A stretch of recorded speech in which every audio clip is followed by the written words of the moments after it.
இன்றைக்கி bread roast எப்படி செய்கிறதுன்னு பார்க்கலாம். பாலை காய்ச்சி எடுத்து வச்சுக்கணும்.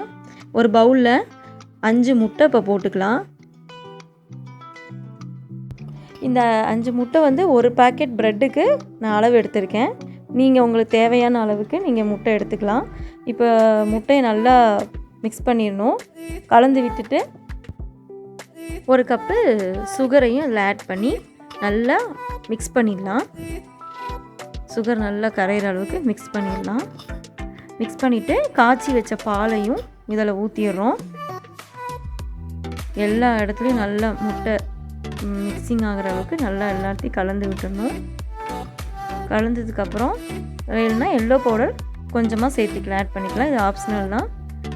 இப்போயும் நல்லா அந்த கலரிங் எல்லாம் நல்லா மிக்ஸ் பண்ணி எடுத்து வச்சுட்டு நல்லா மிக்ஸ் ஆகிடுச்சு. இப்போ ஒரு பேனை வச்சு பேனை ஹீட் பண்ணுறோம். அதில் ஒரு 1/4 டீஸ்பூன் அளவுக்கு கீ போடுறோம். இப்போ ப்ரெட்டை வந்து நல்லா அந்த மில்கில் டிப் பண்ணிவிட்டு பேன் ஃப்ரையில் வந்து ஃப்ரை பண்ணுறோம், டோஸ்ட் பண்ணுறோம். இப்போ திருப்பி போடுறோம். பாருங்கள், நல்லா டோஸ்ட் ஆகிடுச்சு. டோஸ்ட் ஆகி எடுத்தாச்சு. இதே மாதிரி நம்ம எடுத்து வச்ச எல்லா ப்ரெட்டையும் டோஸ்ட் பண்ணி எடுத்து வச்சாச்சு. முட்டை ப்ரெட்டு ஈஸியாக சிம்பிளாக செஞ்சிடலாம்.